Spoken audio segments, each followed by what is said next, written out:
Did you know that an ice bath can damage your hormones? No, I guess you didn't. You also didn't know that up until 1993 in the US, it wasn't required to include women into the research. Nah, they did this after 1993. Nah, we're far too complicated. We have a menstrual cycle. Why would they include us and make things really complicated for them? Why would you do that? So when we look at research, we also should look which gender they included into that research, because it matters. Because biologically, we're simply not the same. And when it comes to cold plunges particularly, our bodies don't run the same cold response software as men. We regulate temperature totally differently. And research actually now, these current research shows that sex-based differences in how we respond to cold stress, including metabolic and hormonal responses, and how our nervous system behaves under cold exposure, is different than to men. That first shock of icy water is a very real stress on our system. It can slam your system into sympathetic drive. And if you're already living in a high alert body from trying to conceive, IVF,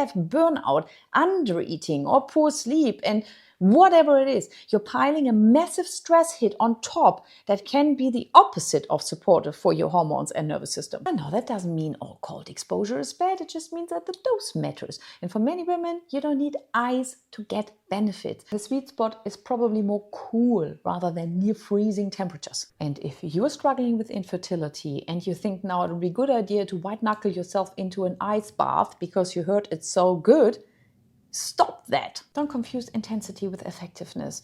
What you want is actually a warm body, and your goal is steadier blood sugar, better sleep, calmer cortisol rhythm, and a body that feels safe and not constantly under threat. Our bodies simply need different things than a man needs, and that is absolutely okay.